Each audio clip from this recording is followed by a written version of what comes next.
We provide you the platform to turn your dreams into reality. Give wings to your aspirations with KR Mangalam University. Bihar विधानसभा चुनाव जैसे जैसे नजदीक आ रहा है, राजनीतिक दलों की रणनीतियां भी तेज हो गई हैं। पटना में बीजेपी ने पसमाना मुसलमानों के लिए विशेष सम्मान समारोह का आयोजन किया। उद्देश्य साफ था, अल्पसंख्यक वर्ग, खास तौर पर पसमाना मुसलमानों में पकड़ मजबूत करना। बिहार चुनाव से पहले अब अल्पसंख्यक वोटर को अपनी तरफ करने में जुटी है बीजेपी। एक तरफ बीजेपी ने आज पसमानदा मुसलमानों के लिए सम्मान समारोह का आयोजन किया, तो दूसरी तरफ कांग्रेस ने साफ कह दिया कि ये वही बीजेपी है जो वक्फ बिल पर झूठ बोलती है, कृषि कानून पर झूठ बोलती है। ये ना तो किसी समाज के साथ है, ना किसी धर्म के साथ। गांधी जी ने सही कहा था कि जो कानून आपके साथ नहीं है उसको फाड़ के फेंक देना चाहिए। तो एक तरफ जहां बीजेपी का ये साफ कहना है कि वो मुसलमानों के हितैषी हैं, तो दूसरी तरफ कांग्रेस का साफ आरोप है कि अगर हितैषी हैं तो उनके खिलाफ बिल क्यों। पूरे मसले पर बीजेपी का कहना है कि हम सबका साथ सबका विकास के तहत हर वर्ग को जोड़ना चाहते हैं। पसमानदा मुसलमान हमारे अपने हैं, हम सबका साथ सबका विकास की बात करते हैं, हम सभी वर्गों को एक साथ लेकर चलते हैं। पसमानदा मुसलमानों के साथ हमेशा कांग्रेस और आरजेडी ने गलत किया है, हम सबको आगे लेकर जाना चाहते हैं। सुनिए। बीजेपी सबका साथ सबके विकास के नारे पर काम करती है, इसी मूल मंत्र के साथ आगे बढ़ती है। इसी कड़ी में आज बिहार भाजपा कार्यालय में पसमानदा मुसलमानों को यहाँ सम्मानित किया गया और सत्ता में उनके हिस्सेदारी की बात भी की गई, जो कि पसमानदा मुसलमानों के साथ राजद कांग्रेस ने हमेशा अन्याय किया। वक्फ बोर्ड के नाम पर जो शेख हैं, जो सैयद हैं, जो अपर क्लास के मुसलमान हैं, उनको तो इन्होंने माला माल किया, उस ज़मीन में बंदर बाट करवाया और पसमानदा को उससे मरहूम रखा। लेकिन अब समय आ गया है कि पसमानदा समाज भी अपने हक की बात करेगा और इस समाज का भी उत्थान होगा। ध्यान रहे कि मुस्लिम समाज में 80% आबादी पसमानदा समाज की ही है और पसमानदा समाज लगातार भाजपा से जुड़ता जा रहा है। सम्मान समारोह में पहुंचे मुसलमान लोगों ने कहा कि बीजेपी इकलौती पार्टी है और नरेंद्र मोदी इकलौते ऐसे नेता हैं कि मुसलमानों के हित में काम कर रहे हैं। वक्फ बोर्ड की जमीन लोगों के हित में काम आएगी और जो लोग वक्फ की जमीन कब्जा करके बैठे हैं उनको दिक्कत हो रही है। वहीं मुसलमानों ने कहा कि लालू जी कब तक रथ रोकने का काम करेंगे, कब तक रथ रोकने के नाम पर वोट लेंगे, अब समय बदल गया है। पसमानदा मुसलमानों को आज बीजेपी ने यहाँ पर बुलाया है। ये तस्वीरें दिखा रहे हैं तमाम लोग जो यहाँ पर पहुंचे। कहाँ से आए हैं? हम वैशाली से आए हैं, महुआ विधानसभा। अच्छा, ये बताइए कि बार बार ये कहा जाता है कि बीजेपी जो है वो मुसलमानों के खिलाफ है, चाहे वो वक्फ बिल हो, एनआरसी हो या ट्रिपल तलाक।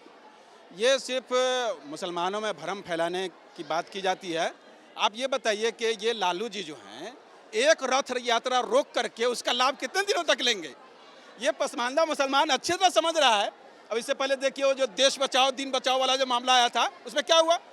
पूरे बिहार के मुसलमानों को जमा करके उनको बेवकूफ़ बनाया गया। एक आदमी एमएलसी बन गया, हो गया क्या? देश और दिन बच गया।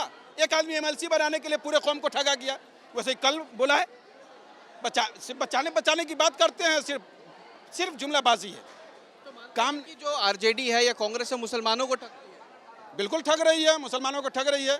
अगर इतने दिनों तक हुकूमत की, आज अब बताइए, सच्चर कमेटी की रिपोर्ट है, मैं नहीं कह रहा हूँ, उन्होंने ही ये रिपोर्ट जारी किया है। सच्चर कमेटी की रिपोर्ट है कि आज मुसलमानों की हालत दलित से भी बदतर है। भाई आप दलित से बदतर कर दिया हमारी हालत, और फिर हमको आईना दिखा रहे हैं। आज मोदी जी पसमानदा समाज को मुख्यधारा से जोड़ने की बात कर रहे हैं, तो आपके पेट में दर्द हो रहा है। तो ये पसमानदा समाज समझ रहा है, बहुत अच्छी तरह समझ रहा है। वक्फ बिल पर जो कल गांधी मैदान में हुआ, आपने भी देखा होगा किस तरीके से तमाम लोग पहुंचे और कहा गया कि वक्फ बिल जो है वो मुसलमानों के खिलाफ है, इसको नहीं लागू होना। नहीं, ये सब भ्रम फैलाने वाली बात है। वो मोदी जी ने क्या किया, वक्फ बिल लाए हैं। वो क्यों लाए हैं? ताकि इसकी जो संपत्तियां हैं, इससे जो पसमानदा समाज है उनको भी भला हो। कुछ हॉस्टल बने, उस पर मेडिकल कॉलेज बने, उनके हित की चीज़ें बने, उनसे उसका भी फायदा होता है। तो अच्छी चीज़ है। तो देखिए, अच्छी चीज़ है, ये साफ कहा जा रहा है। पसमानदा मुसलमान जो है वो यहाँ पर पहुँचे हैं। सम्मान समारोह का आयोजन किया गया था बीजेपी के प्रदेश कार्यालय में। ये तस्वीरें देख सकते हैं, तमाम अलग अलग जगहों से जो अल्पसंख्यक समाज के लोग हैं यहाँ पर पहुँचे हुए हैं। और भी कुछ लोग हैं, उनसे भी बात करने की कोशिश करेंगे, जानने की कोशिश करेंगे। आप लोग कहाँ से आए हैं सर? हम लोग आए हैं दुल्हिन बाजार से। ये बताइए कि आज आप लोग के लिए सम्मान समारोह का आयोजन किया गया। एक तरफ आप लोग बीजेपी में आए हैं, दूसरी तरफ कुछ लोग कहते हैं कि वक्फ बिल लाकर बीजेपी ने विरोध किया है, बदनाम किया है मुसलमानों को। एक्चुअली है क्या कि वक्फ बिल जो आया है, तो इसमें मोदी जी ने अति पिछड़े को भी हिस्सेदारी देने की बात कही है। उससे क्या हुआ है कि जो वक्फ बोर्ड के ज़मीन को जो आज तक अपने कब्जे में रखे हुए हैं, उनको इनसे चिढ़ हो गया और वो मुसलमानों को वर्गलाने लगे कि कब्रस्तान छीन जाएगा, ईदगाह छीन जाएगा, मस्जिद छीन जाएगा, और उस बहाने से वक्फ बिल के बहाने कल गांधी मैदान में भीड़ लगाया गया। और जो नासमझ मुसलमान हैं बेचारे वो चले आए कि दीन बचाओ और वक्फ बचाओ के नाम पर तो क्या कहते हैं कि जातीय जो मजहबी जो जनूनियत होता है उस जनूनियत में ला करके भीड़ जुटाया गया। असल है यहाँ 90% से 85% 75% अति पिछड़ा है यहाँ हमारे मुसलमान समाज में। उनको हक हकूक़ आज तक किसी पार्टी ने नहीं दी और ना उनके बारे में आवाज़ उठाया। ये पहला हिंदुस्तान के प्रधानमंत्री हमारे माननीय नरेंद्र मोदी जी हैं जो अति पिछड़ों और पसमानदा मुसलमानों के लिए आवाज़ उठाया है। और हम लोग चाहते हैं कि हमारा जो वक्फ बोर्ड है उसमें अति पिछड़े को भी शामिल किया जाए, जो आज तक कभी किसी सरकार ने नहीं किया है। हम लोग इसीलिए आए हैं। करने की बात है, इसीलिए यहाँ पर पहुँचे हैं। महिलाएं हैं, पुरुष हैं, तमाम लोग यहाँ पर पहुँचे हैं और साफ कहा गया कि 90% मुसलमानों को बरगलाया गया है।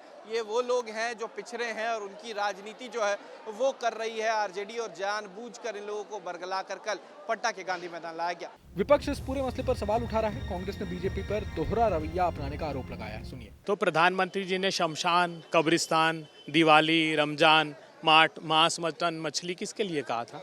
बताए ना। वो सांप्रदायिक ध्रुवीकरण के अलावा कोई काम नहीं है, क्योंकि अपने काम नहीं गिना सकते तो पाप पे पर्दा डालने के लिए सांप्रदायवाद, सहसंप्रदायवाद और जातिवाद, बस इसी पर भारतीय जनता पार्टी काम कर रही है। क्या लगता है कि मुसलमान वोटर्स बीजेपी के साथ यहाँ रहेंगे, क्योंकि एक बड़ा मुद्दा जो है वक्फ संशोधन बिल भी नजर आ रहा है? वक्फ पर तो बुरी तरह एक्सपोज हो गए, सुप्रीम कोर्ट ने कर दिया।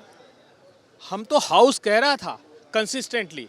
देखिए, संविधान सभा को पढ़िए, बाबा साहब भीमराव अंबेडकर जी ने कहा, और उनका सिंगल आर्टिकल भी वोट डिवीजन से पास नहीं हुआ। इसका क्या संदेश था? उसका संदेश था कंसेंसस। इसका संदेश था कि सब एक मत होकर काम करें। अब बताइए, वक्फ बाय यूजर पर सुप्रीम कोर्ट ने क्या कहा? ये कहते थे कि कोर्ट नहीं जा सकते, जबकि जो पुराना एक्ट था उसमें कोर्ट जाने का प्रोविज़न था। पुराने एक्ट में प्रोविज़न था कि एक से अधिक महिला रह सकती है, इन्होंने उसको रिस्ट्रिक्ट करके एक महिला कर दिया। हाउस में कहते हैं हमारे गृह मंत्री साहब कि नॉन मुस्लिम नहीं आएंगे, और एक्ट में मुस्लिमों का प्रोविज़न है। धोखा कर रहे हैं ये सारे समाजों के साथ धोखा कर रहे हैं। कृषि के काले क्रूर कानून लाए थे, तब भी यही फायदे गिनाते थे ये लोग। क्या हुआ? घुटने टेकना पड़े ना, आज भी घुटने टेकने पड़ेंगे। महात्मा गांधी ने कहा है, जो कानून तुम्हारे अधिकारों की रक्षा नहीं कर सकता उसे फाड़ कर फेंक देना ही उचित है। वहीं राष्ट्रीय जनता दल ने भी बीजेपी पर तीखा हमला बोला। पार्टी प्रवक्ता मृत्युंजय तिवारी ने कहा कि केंद्र सरकार सत्ता जाने के डर से अल्पसंख्यकों को साधने की कोशिश कर रही है। ये सम्मान नहीं, चुनावी डर है। इनकी सत्ता अब जाने वाली है और वक्फ बिल से मुसलमानों को ये बात समझ में आ चुकी है। सुनिए। कल बड़ी भीड़ जुटाई गई राजद की तरफ से गांधी मैदान में, और आज जो है पासमानदा समाज, मुस्लिम समुदाय को एकजुट करने के लिए भाजपा भी एडी चुटी एक लगाती है। कार्यालय में बड़ी बैठक हुई। देखिए, ये देश अपने नियम कानून संविधान पे चलेगा। संविधान विरोधी कार्य अगर होगा तो इसके खिलाफ प्रतिकार होगा, आक्रोश होगा। कल गांधी मैदान में वक्फ बिल के विरोध में जो सभा हुई उसमें स्पष्ट संदेश दिया गया केंद्र सरकार को कि मनमानी नहीं चलेगी। अब बीजेपी तो भयभीत है, सत्ता जा रही है बिहार में, तो इसलिए ये सब दिखाने के लिए कर रही है। बीजेपी को इन चीज़ों से क्या मतलब है? इन लोग बीजेपी को तो मंदिर, मस्जिद, भारत, पाकिस्तान, हिंदू, मुसलमान यही करना है। गौरतलब है कि केंद्र सरकार की मंजूरी के बाद वक्फ संशोधन बिल संसद में पास हुआ, जिसका कई मुस्लिम संगठनों और विपक्षी दलों ने जोरदार विरोध किया है। अब एक तरफ सम्मान समारोह, दूसरी ओर विरोध का स्वर।